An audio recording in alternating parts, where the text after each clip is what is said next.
तो आज मैं एक्सप्लेन करने वाला हूँ हाल ही में हॉटस्टार पे रिलीज हुई एक थ्रिलर सीरीज को। इस सीरीज का नाम है criminal justice a family matter. फिलहाल इस सीरीज के सिर्फ 3 एपिसोड रिलीज हुए हैं और मैं उन्हीं 3 एपिसोड्स को इस वीडियो में कवर करने वाला हूँ। तो अगर आपको ये वीडियो पसंद आता है तो वीडियो को लाइक कर दें और चैनल को भी सब्सक्राइब कर दें।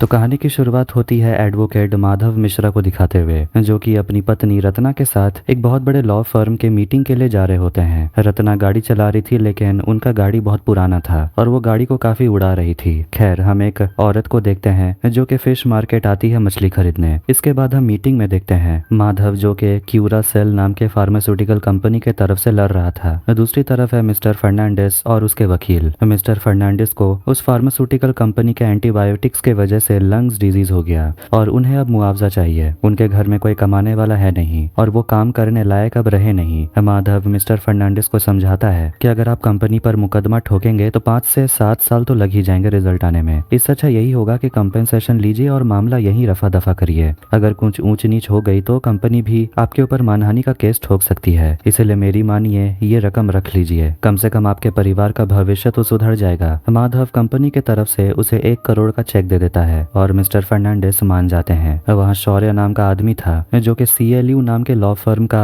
रिप्रेजेंटेटिव है और वो माधव से काफी खुश होता है और कहने लगता है कि एक रीजन था कि मिस्टर फर्नांडिस पैसे लेने के लिए मान गए और वो ये है कि माधव के चेहरे में एक कॉमन मैन की अपील है। खैर, इसके बाद वो उसे CLU नाम के लॉ फर्म में वेलकम करते हैं और वेलकम गिफ्ट के लिए उसे एक नई गाड़ी गिफ्ट करते हैं। फिर वहाँ उसकी पत्नी माधव के साथ काम करने वाले 2 असिस्टेंट, दीप जो कि रत्ना का भाई है और शिवानी आते हैं। फिर वो लोग चले जाते हैं नई गाड़ी का मजा लेने, लेकिन कहीं ना कहीं माधव खुश नहीं लग रहा था। इधर हम उस औरत को देखते हैं जिसका नाम कमला है, जो कि डॉक्टर राज नागपाल नाम के एक बड़े आदमी के घर पे काम करती है। लेकिन जैसे ही वो अंदर जाती है तो देखती है राज एक औरत को पकड़े हुए बैठा हुआ था और हर जगह खून खून था, जिसे देखकर वो चिल्लाने लगती है। फ्लैशबैक में हम राज और उसकी पत्नी अंजू और राज की माँ को देखते हैं और वो लोग राज और अंजू की बेटी ईरा को एक शानदार पियानो गिफ्ट करते हैं क्योंकि आज उसका जन्मदिन था। ईरा पियानो देखकर खुश होती है। दरअसल ईरा को एस्पर्गर्स सिंड्रोम है और वो लोगों से बात करने में थोड़ी स्ट्रगल करती है। वो अपने पापा से प्रॉमिस करने को बोलती है कि वो इस बार समर वेकेशन में कश्मीर जाएंगे स्नो देखने। फिर वहाँ रोशनी आती है जो कि ईरा की नर्स है और वो भी ईरा के लिए गिफ्ट लेकर आई थी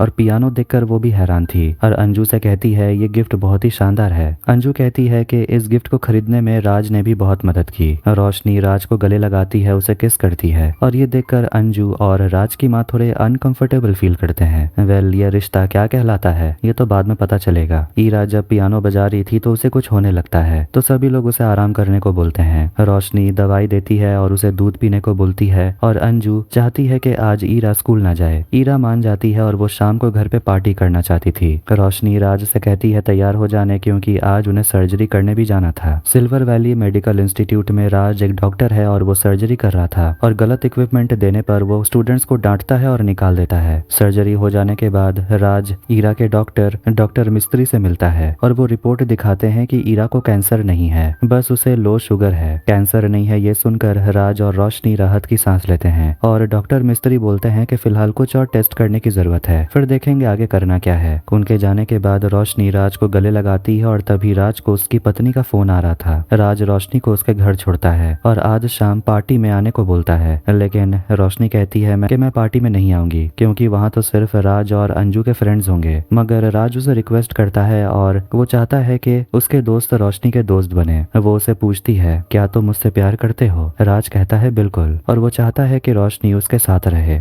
वो घर आता है तो वो अंजू को भी बता देता है कि उनकी बेटी को कैंसर नहीं है, जिससे कि वो भी राहत की सांस लेती है। खैर, शाम के समय ईरा के बर्थडे पार्टी में रोशनी भी पहुंच जाती है। राज रोशनी को अपने दोस्तों से मिलाता है और उन सभी को बताता है कि वो रोशनी को डेट कर रहा है और उन्हें ये भी बताता है कि वो पहली बार रोशनी से कैसे मिला। वो यहाँ ईरा का ख्याल रखने आती थी और वो उस पर फिदा हो गया। रोशनी वॉशरूम जाती है थोड़ा टचअप करने, लेकिन जैसी वो निकलती है तो वो लोगों को बातें करते हुए सुनती है कि रोशनी ने राज को फंसाया है और उनकी लव स्टोरी तो किसी B ग्रेड फिल्म की तरह लगती है। ये सब सुनकर वो दुखी हो जाती है और वहां से जाने का सोचती है, लेकिन तभी नौकरानी उसे पूछती है ये चाकू यूज करूं केक काटने के लिए। फिर वहां अंजू आती है तैयार होकर और रोशनी जेलस होकर उसे देखते रहती है क्योंकि है तो अंजू ही राज की वाइफ। फिर सभी लोग केक काट रहे थे तो रोशनी दूर खड़ी होकर बस ड्रिंक करते रहती है और रोते हुए पार्टी से चली चली जाती है, मगर कोई उसका वीडियो बना रहा था। अगली सुबह 6:45 में राज उठता है और वो रोशनी को मैसेज कर रहा था कि आखिर वो कहाँ है, कल रात उसे क्या हो गया था। फिर सुबह 7:01 पर वो अपनी माँ से मिलता है और कचरा कलेक्ट करके घर के बाहर रख देता है। 7:18 पे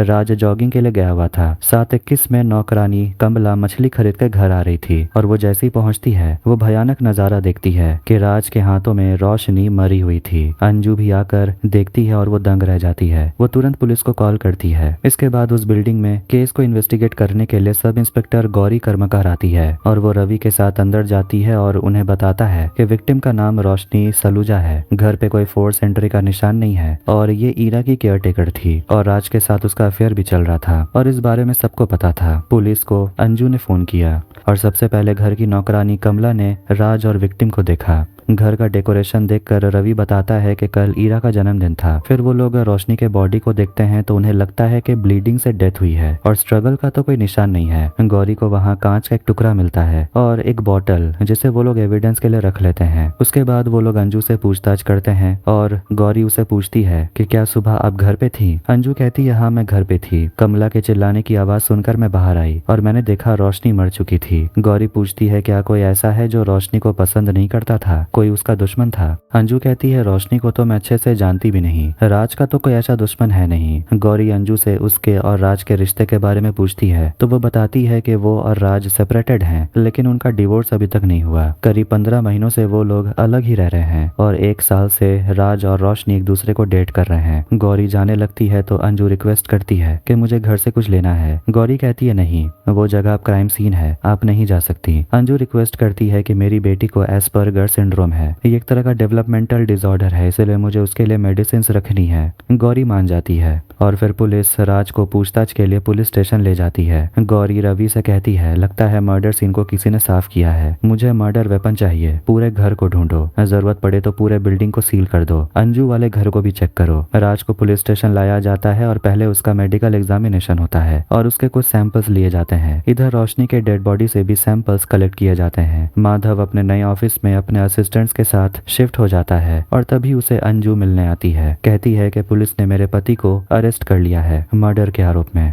और हमें आपकी जरूरत है। अब पुलिस स्टेशन के बाहर भी मीडिया पहुंच जाती है क्योंकि उन्हें भी जवाब चाहिए और गौरी काफी गुस्से में थी क्योंकि मर्डर वेपन मिल नहीं रहा और पूछने लगती है कि विक्टिम का गला कटा हुआ था और ऐसे बारीकी से काटा गया है, यकीन करना मुश्किल है कि गुस्से में किसी ने काटा है। इसके बाद गौरी नौकरानी कमला से पूछताछ करती है। रवि राज से पूछताछ करता है। रवि उसे पूछता है कि आज आप जॉगिंग से जल्दी घर वापस आ गए थे। राज कहता है कि कल रात को कुछ ज्यादा ही ड्रिंक कर लिया था मैंने, तो मुझे कुछ अच्छा फील नहीं हो रहा था, इसलिए मैं वापस जल्दी घर आ गया। रवि पूछता है आप घर आए तो आपको क्या देखने को मिला। राज कहता है कि रोशनी फर्श पे पड़ी हुई थी। नौकरानी कहती है मैंने देखा कि राज रोशनी को पकड़ के बैठा हुआ था और हर जगह खून ही खून था। वो जोर से चिल्लाई। तब अंजू अंदर आ गई। कमला थोड़ी झिझकती है और कहती है कि पहले तो मुझे लगा कि अंजू मर गई है। गौरी पूछती है तुमने ऐसा क्यों कहा, तो कमला बताती है क्योंकि कल रात पार्टी में दोनों ने ही पिंक कलर की साड़ी पहनी हुई थी, इसलिए ऐसा लगा। गौरी उससे राज और रोशनी के रिलेशनशिप के बारे में पूछती है तो कमला बोलती है कि दोनों तो अच्छे ही थे, उनके बीच में कोई प्रॉब्लम्स है नहीं, लेकिन पार्टी में राज और रोशनी के बीच में किसी बात को लेकर झगड़ा तो हुआ था। फ्लैशबैक देखते हैं रोशनी बहुत ज्यादा ड्रिंक कर लेती है और उसके हाथ से ग्लास टूट जाता है। राज रोशनी को घर से बाहर निकाल देता है। गौरी राज से मिलने आती है और उसे पूछती है कल रात रोशनी बहुत ज्यादा ड्रिंक की हुई थी और आपने उसे घर से बाहर निकाल दिया, उसके लिए कैब भी नहीं बुलाया। वो पूछने लगती है कि कल रात आपके और रोशनी के बीच में क्या हुआ था। राज गुस्से में पूछता है कि आपको क्या लगता है कि रोशनी को मैंने मारा है। गौरी बस जानना चाहती है कि आज सुबह रोशनी 7:15 पे घर आई और राज जॉगिंग करके 7:25 में घर आया और कमला 7:40 में घर आई और वो जानना चाहती है कि 15 मिनट के गैप में क्या हुआ। राज जवाब देने से बचता है और कहता है कि मुझे मेरा लॉयर चाहिए। गौरी कहती है आपको जरूर लॉयर हायर करना चाहिए क्योंकि हम आपको अरेस्ट कर रहे हैं रोशनी के मर्डर के चार्जेस में। फिर गौरी डीसीपी रघु से मिलने आती है जो कि गौरी की तारीफ करते हैं कि वो फिलहाल केस को अच्छे से संभाल रही है और वो वो बस चाहते हैं कि गौरी जल्दी से केस के मोटिव को ढूंढे कि आखिर राज ने रोशनी को क्यों मारा होगा। कोर्ट में कोई सरप्राइज नहीं चाहिए। राज का लॉयर होता है माधव, जो राज को बताता है कि आपकी पत्नी अंजू ने मुझे हायर किया आपके लिए, क्योंकि उनका मानना है कि आप इनोसेंट हैं और वो राज से जानना चाहता है कि सीन बाय सीन के हुआ क्या था। देखते हैं कि सुबह में राज जॉगिंग करने के लिए गया था, लेकिन उसे अच्छा फील नहीं हो रहा था तो वापस जल्दी घर आ जाता है और वहीं पर रोशनी चोक कर रही होती है। उसका गला कटा हुआ था, उसका बहुत ज्यादा खून बह गया था और राज उसे बचाने की कोशिश करता है, लेकिन बहुत ज्यादा खून बह जाने के कारण रोशनी वहीं दम तोड़ देती है। ये सुनकर माधव कहता है कि लगता है ये केस बहुत लंबा चलने वाला है, मर्डर वेपन अभी मिला नहीं और ये बात हमारे लिए पॉजिटिव साबित होने वाली है। कल आपको मैजिस्ट्रेट कोर्ट ले जाया जाएगा हियरिंग के लिए, वहाँ आपके सारे चार्जेस पढ़े जाएंगे और हम कोशिश करेंगे कि आपको बेल मिल जाए, लेकिन आपको जमानत मिलेगी नहीं। पहले आपको पुलिस की कस्टडी में रखा जाएगा, फिर जुडिशियल कस्टडी में। अगली सुबह कोर्ट में प्रोसिक्यूटर कदम कहने लगता है कि राज को पुलिस कस्टडी में रखा जाए ताकि एविडेंस इकट्ठा करने के लिए थोड़ा समय मिल जाए। और उसका बोलने का तरीका काफी अजीब था और उसी स्टाइल को कॉपी करके माधव जज को बोलता है कि राज एक बहुत ही बड़े डॉक्टर हैं, उनकी इज्जत है और उनके खिलाफ कोई सबूत नहीं मिला, इसीलिए उन्हें बेल दे दिया जाए। लेकिन जज बोलते हैं कि ये कोई ऐसा वैसा केस नहीं, मर्डर केस है, इतनी आसानी से बेल नहीं मिलेगा और वो बेल डिनाई कर देते हैं। तो वहाँ लेखा नाम की एक लॉयर होती है जो सोच रही होती है कि कदम माधव के सामने टिक पाएगा भी कि नहीं। बाहर माधव से शौर्य मिलने के लिए आता है क्योंकि उसे पता चला कि माधव मर्डर केस लड़ने वाला है। माधव पूछता है लेकिन इसमें कोई प्रॉब्लम है क्या? तो शौर्य उसे कहता है कि अब आप एक कॉर्पोरेट लॉयर हैं, आपको सैलरी मिलती है CLU की तरफ से, इसलिए जब तक हम क्लाइंट को अप्रूव नहीं कर देते आप ये केस नहीं लड़ पाएंगे। और वैसे भी आप ये हाई प्रोफाइल केस लड़ेंगे तो आपका आम वाला चेहरा सेलिब्रिटी जैसा लगने लगेगा और ऐसा हम नहीं चाहते। पोस्टमार्टम डॉक्टर पुलिस को बता रहे होते हैं कि गले में जो कट का निशान है उससे पता चलता है कि रोशनी ने खुद को नहीं मारा, मगर कोई स्ट्रगल का निशान भी नहीं है और ये बहुत रेयर है कि अटैक सामने से किया गया था, पीछे से नहीं। और जिसने भी अटैक किया वो राइट हैंडेड था। मर्डर वेपन के बारे में बात की जाए तो वो छोटा सा वेपन है, जैसे कि ब्लेड या फिर छोटा नाइफ। इधर घर पे ईरा अपने पापा को ढूंढ रही थी। अंजू से बता देती है कि पुलिस उन्हें पकड़ के ले गई है। ईरा नाराज हो जाती है और राज की मां चिल्लाती है कि आखिर ये सब उसे बताने की क्या जरूरत। अंजू उनसे कहती है कि ईरा को छोड़ दीजिए क्योंकि सच में राज कुछ दिन के लिए वापस नहीं आने वाला और ये बात ईरा को समझने की जरूरत है। पुलिस स्टेशन में राज के सभी जान पहचान वाले और उसके दोस्तों को बुलाया जाता है और वो सभी लोग रोशनी के बारे में बोलने लगते हैं कि वो गोल्ड डिगर थी। तो कोई बोलता है कि राज और रोशनी सही में एक दूसरे से प्यार करते थे। एक नर्स होती है जो कि रोशनी के साथ ही काम करती थी। वो कहती है कि रोशनी राज के फैमिली अरेंजमेंट से कंफर्टेबल नहीं थी, लेकिन वो राज से बहुत प्यार करती थी। गौरी उनसे पूछती है क्या उन लोगों ने पार्टी में राज और रोशनी को झगड़ा करते हुए देखा, मगर सभी यही जवाब होता है कि उन लोगों ने नहीं देखा। गौरी और रवि फ्रस्ट्रेट हो जाते हैं कि उन्हें कुछ भी पता नहीं चल रहा। वो लोग न्यूज में देखते हैं और मजाक उड़ाते हैं कि आखिर पुलिस से ज्यादा तो मीडिया लोगों को कैसे पता चल जाता है। तभी वहाँ मोहिनी आती है, रोशनी की माँ, और वो रोते हुए गौरी से कहती है कि मुझे मेरी बेटी की बॉडी देखनी है। और न्यूज में जो कुछ भी चल रहा था उसे देखकर मोहिनी को बहुत गुस्सा आता है। इधर हम शिवानी को देखते हैं जो कि अपनी माँ मंदिरा के साथ न्यूज देख रही थी, रोशनी के मर्डर वाले केस के न्यूज को, जिसे देखकर शिवानी थोड़ी अनकंफर्टेबल होती है और अपनी माँ से पूछती है जो कि पहले लॉयर थी कि आपको तो ये सब की आदत होगी, जिस केस पर आप काम कर रही हैं उसी के बारे में न्यूज देखना।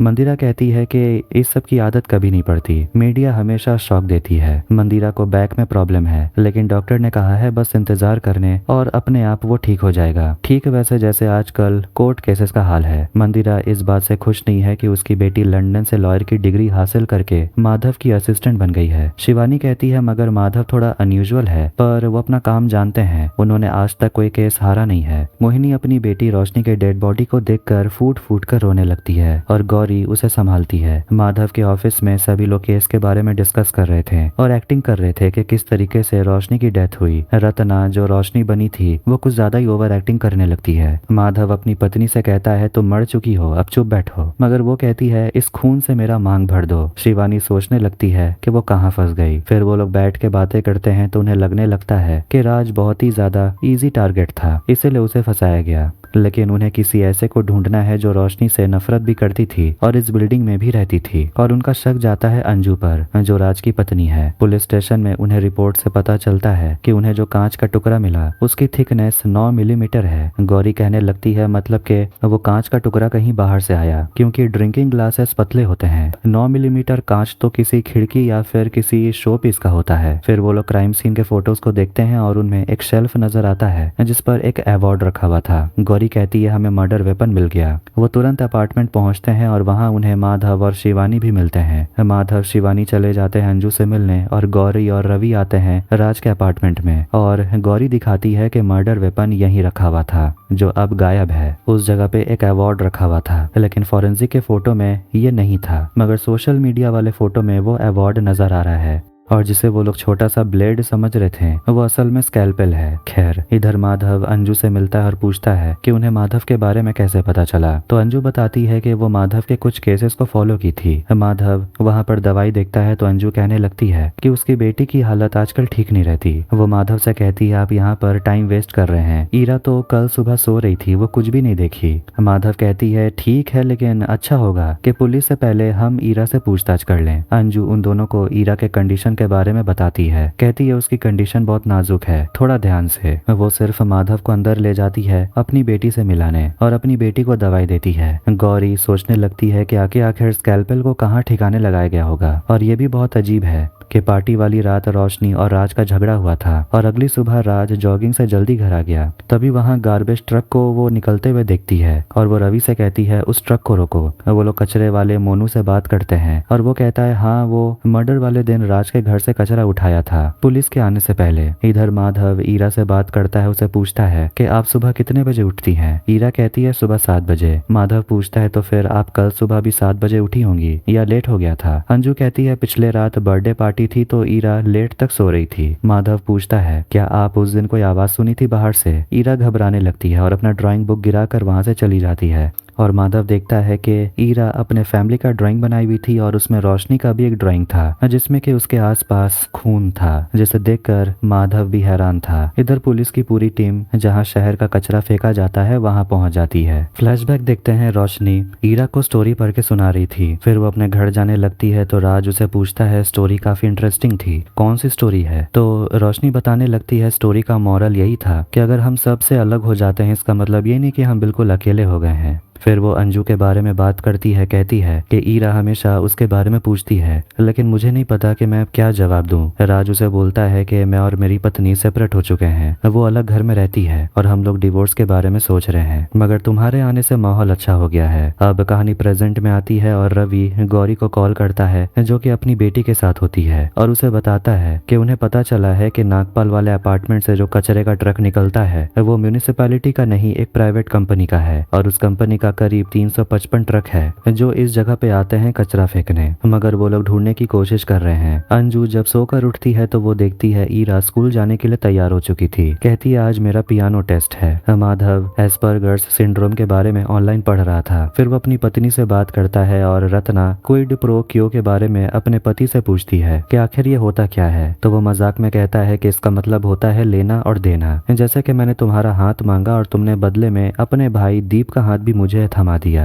रत्ना कहती है आप मेरे भाई के पीछे क्यों पड़े रहते हैं, उसने कुछ किया है क्या। माधव कहता है वो कुछ करता ही तो नहीं। रत्ना पूछती है आप कभी शिवानी पर इस तरह गुस्सा नहीं करते। तो माधव उसे समझाता है कि शिवानी तो प्रिविलेज बैकग्राउंड से आती है, वो अपने लाइफ में कुछ ना कुछ तो कर ही लेगी, लेकिन तुम्हारे भाई दीप को तो मेहनत करनी पड़ेगी। इधर ईरा की तबीयत खराब होने लगती है और अचानक वो डेथ के बारे में पूछती है। अंजू उसे पूछती है कि तुमने डेथ के बारे में कहाँ से सुना, क्या जानती हो डेथ के बारे में। तो वो कहती है जब किसी इंसान की लाइफ खत्म हो जाती है तो उसे डेथ कहते हैं। ईरा पूछती है लोग मर जाते हैं तो क्या वो हमारे साथ नहीं रहते। अंजू बोलती है हाँ नहीं रहते। ईरा पूछती है क्या रोशनी भी अब कभी वापस नहीं आएगी। अंजू कहती है नहीं, वो वापस नहीं आने वाली। फिर वो अपनी बेटी को स्कूल छोड़ती है और वहाँ उसकी पड़ोसी मधु आ जाती है जो उसे सवाल जवाब करने लगती है कि वो लोग कैसे हैं, ईरू कैसी है, मगर अंजू उसे फिलहाल जाने को बोलती है और वो अपनी बेटी को समझाती है मुझे पता है तुम डरी हुई हो, लेकिन डर के भी तुम स्ट्रांग बन सकती हो। तुम्हारे पापा के बारे में कोई पूछे तो तुम क्या बोलोगी? अंजू कहती है नो कमेंट्स। माधव शिवानी को ईरा के ड्राइंग्स के बारे में बताता है कि उसने ड्राइंग बुक में रोशनी की ड्राइंग देखी और उसके चारों तरफ खून बना हुआ था। शिवानी कहती है हो सकता है वो मर्डर को होते हुए देखी हो या फिर वो मर्डर उसके वजह से ही हुआ हो। यहाँ क्लास में बच्चों का पियानो टेस्ट हो रहा था और सभी को दो दो के टीम में डिवाइड कर दिया गया था, मगर ईरा के टीम में कोई और नहीं होता, वो अकेले ही होती है। इधर माधव और शिवानी ईरा के डॉक्टर मिस्त्री से मिलते हैं, जो बताते हैं कि उन लोगों ने ईरा को पैनक्रियाटिक कैंसर के लिए टेस्ट किया था, मगर रिपोर्ट में सामने आया कि ईरा को कैंसर नहीं है बल्कि उसे हाइपोग्लाइसेमिया है, लो ब्लड शुगर, लेकिन कुछ ज्यादा सीरियस नहीं। माधव पूछता है आप राज को कब से जानते हैं? तो डॉक्टर बोलते हैं कि वो तो मेरे साथ कॉलेज में ही था, वो रोशनी से प्यार करता था और वो किसी का मर्डर नहीं कर सकता। माधव अजीब सा सवाल पूछता है क्या ईरा कभी अग्रेसिव या वायलेंट हो जाती है? डॉक्टर मिस्त्री चौंक जाते हैं, पूछते हैं कि आपका मतलब क्या है? आप बोलना चाहते हैं कि ईरा ने मर्डर किया है? आप पागल तो नहीं हो गए? वो एक 13 साल की बच्ची है, वो रोशनी से प्यार करती थी। आप इस तरीके से केस को लड़ेंगे तो राज तो सच में अंदर जाने वाला है। शिवानी पूछती है कि जिन लोगों में एस्पर्गर्स सिंड्रोम दिखता है क्या वो लोग अक्सर एग्रेसिव होते हैं? मतलब क्या उन्हें गुस्सा आता है? डॉक्टर कहते हैं हाँ आता है, लेकिन ईरा हर समय थेरेपी लेती थी। इधर क्लास में बच्चे एग्जाम दे रहे थे, तभी टीचर कॉल लेने के लिए बाहर चली जाती है और एक बच्चा शैतानी करते हुए एक बैग को ईरा के पास रख देता है और कहता है लो बन गई तुम्हारी टीम। गुस्से में आकर ईरा उस बैग को स्टैब करने लगती है। अंजू राज से मिलने आती है और राज अपनी बेटी के बारे में पूछता है कि आखिर तुमने उसे क्या बताया? अंजू कहती है मैंने यही बताया कि तुम जल्दी घर वापस आ जाओगे। लेखा अपने बॉस से बात करती है, कहती है कदम से ये केस नहीं लड़ा जाएगा, उसके ऑपोजिट माधव मिश्रा है, मुझे ये केस लड़ना चाहिए। मैं माधव को अच्छे से जानती हूँ, लेकिन उसके बॉस कहने लगते हैं कि मुझे तुम पर भरोसा है लेकिन तुम्हारे इंटेंशंस पे नहीं। मुझे पता है तुम माधव से बदला लेना चाहती हो। लेखा कहती है मैं बस मर्डरर को सजा दिलाना चाहती हूँ, मैं बस चाहती हूँ कि आप मुझे स्पेशल प्रोसिक्यूटर के तौर पे इस केस पर अपॉइंट करिए। वो कहते हैं मैं सोच के बताऊंगा। अनु जब घर वापस आती है तो देखती है उसकी बेटी बहुत ज्यादा डरी घबराई हुई थी, क्योंकि आज स्कूल में बच्चों ने उसे बुली किया और राज की माँ कहती है कि अगर रोशनी होती तो वो ईरा को संभाल लेती। इधर माधव से मिलने के लिए शौर्या पहुंच जाता है, क्योंकि उसे पता है कि माधव अभी भी रोशनी मर्डर केस में काम कर रहा है और वो उसे टर्मिनेशन लेटर देता है। कहता है कि आपको या तो ये मर्डर केस छोड़ना पड़ेगा या फिर CLU लॉ फर्म, वैसे भी ये केस आप हार रहे हैं, तो आप डिसाइड कर लीजिए कि आप किसके साथ रहना चाहते हैं। उसके जाने के बाद वो लोग टीवी ऑन करते हैं और इस मर्डर केस से एक नया सबूत सामने आया है और न्यूज में मोनू के बारे में बताते हैं, जो कि बिल्डिंग का कचरा उठाता था। कहते हैं कि वो एक नंबर का ठरकी है, वो लड़कियों का वीडियो बनाता था और पूरे बिल्डिंग का कचरा उठाता है, मतलब कि वो आसानी से मर्डर वेपन को कहीं भी छुपा सकता है। पर पुलिस इस पहलू को समझ ही नहीं पाई। राज की माँ खुश होती है कि चलो अब उसका बेटा छूट जाएगा, लेकिन अंजू टेंशन में लग रही थी। इधर मोनू को अरेस्ट कर लिया जाता है। पता चलता है कि मीडिया को मोनू के बारे में बताने के पीछे रत्ना के भाई दीप का हाथ था, जो कि माधव का असिस्टेंट है, और वो कहने लगता है कि माधव और शिवानी चले जाते थे केस इन्वेस्टिगेट करने और दीप बेचारा अकेले रह जाता था। और एक दिन उसे मोनू पे शक हुआ और वो मोनू का पीछा करने लगा और पता चला मोनू ठरकी है, वो लड़कियों का वीडियो बनाता है और पुलिस से मोनू के बारे में वो और भी ज्यादा जानकारी निकलवाता है और फिर न्यूज चैनल वालों को भेज देता है। और वो सोचता है कि अब कम से कम माधव दीप पर प्राउड फील करेगा। माधव गुस्सा हो जाता है और वो दीप को बेवकूफ कहता है। रत्ना कहती है अरे बेवकूफ क्यों बोल रहे हैं, अच्छा ही तो हुआ, अब पुलिस को राज को छोड़ना पड़ेगा। मगर माधव कहता है कि अगर हमें ये सब करना था तो हम कोर्ट में कर सकते थे, लेकिन दीप ने सब कुछ बर्बाद कर दिया और अब पुलिस को एक्स्ट्रा टाइम मिल गया है राज के खिलाफ और भी सबूत इकट्ठा करने के लिए। गौरी DCP से मिलती है और वो उसे मोनू का फोन देता है और गैलरी में वो देखती है कि उसके फोन में सबसे ज्यादा फोटोज रोशनी के थे और मोनू के पास बिल्डिंग का पूरा एक्सेस भी था। लेकिन यहाँ पुलिस तो मर्डर वेपन ढूंढने में लगी हुई है और केस में कोई प्रोग्रेस ना होता हुआ देखकर DCP मजबूरन अब इस केस को दूसरे इंस्पेक्टर को सौंपना चाहते हैं। वो ऑफिसर कोई और नहीं बल्कि गौरी का एक्स हस्बैंड हर्ष है। हर्ष अंदर आता है और गौरी उसे सर कहकर बात करती है, कहती है मैंने फाइल रेडी कर दिया है, आप पढ़ लीजिएगा। हर्ष उसे कहता है तुम्हें पता है कि मैं जानबूझकर यहाँ नहीं आया, DCP का ऑर्डर था। मगर गौरी हर्ष को यहाँ देखकर काफी गुस्से में थी। कदम से लेखा को पता चलता है कि प्राइम सस्पेक्ट बदल गया, अब राज नहीं मोनू है। माधव डिसाइड कर लेता है कि वो CLU छोड़ देगा और इस मर्डर केस पे फोकस करेगा, इसीलिए वो वो अपनी नई गाड़ी मिस्टर फर्नांडिस को दे देता है। इधर पुलिस स्टेशन में हर्ष मोनू को टॉर्चर करता है और उसे पूछने लगता है कि आखिर वो रोशनी का फोटो क्यों लेता था और वो उस दिन सुबह को क्या कर रहा था बिल्डिंग में, और वो गुस्से में उस पर ग्लास फेंकता है तो मोनू अपने लेफ्ट हैंड से ग्लास पकड़ लेता है, जिससे कि वो हैरान था। गौरी को एक नई इन्फॉर्मेशन मिलती है। हर्ष डीसीपी को बताता है मोनू तो लेफ्ट हैंडेड है और गौरी बोलती है कि अटैकर राइट हैंडेड है, मतलब कि मोनू मर्डरर नहीं है। और मोनू के क्लाउड स्टोरेज में एक वीडियो मिला है जिसमें कि देखते हैं राज और अंजू एक दूसरे को किस कर रहे थे और ये मर्डर से 2 हफ्ते पहले का है। दोनों हस्बैंड वाइफ है तो सही, लेकिन वो लोग तो सेपरेट हो गए थे। फिर ये क्या है? अब तो पुलिस भी कंफ्यूज हो गए थे और एपिसोड 3 यहीं पर एंड हो जाती है। अब आगे क्या होगा इसके लिए तो नेक्स्ट एपिसोड्स का इंतजार करना होगा। तो आपको ये वीडियो कैसा लगा कमेंट करके जरूर बताएं। वीडियो पसंद आया वीडियो को लाइक कर दे, चैनल को भी सब्सक्राइब कर दें। मिलते हैं नेक्स्ट वीडियो में। Take care.